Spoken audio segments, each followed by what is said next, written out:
എല്ലാവർക്കും സ്വാഗതം. Big boss ഹൗസിൽ നാളിതുവരെ കണ്ടിട്ടില്ലാത്ത കാര്യങ്ങളാണ് നടന്നുകൊണ്ടിരിക്കുന്നത്.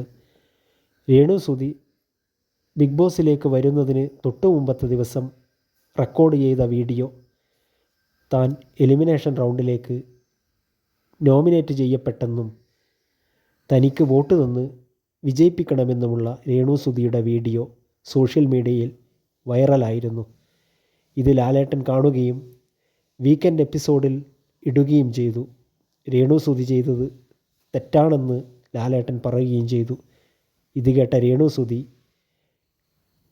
ചെയ്തുപോയ അബദ്ധത്തിന് ബിഗ് ബോസിനോടും പ്രേക്ഷകരോടും മാപ്പ് ചോദിക്കുകയും ഇങ്ങനെ ചെയ്യാൻ പ്രേരിപ്പിച്ച തൻ്റെ കസിൻ ബ്രദറെ ശാസിക്കുകയും ചെയ്തു. ഏതായാലും താൻ ചെയ്ത തെറ്റ് മനസ്സിലാക്കി പ്രേക്ഷകരോടും ബിഗ് ബോസിനോടും മാപ്പ് ചോദിച്ചല്ലോ, വളരെ നല്ലത്.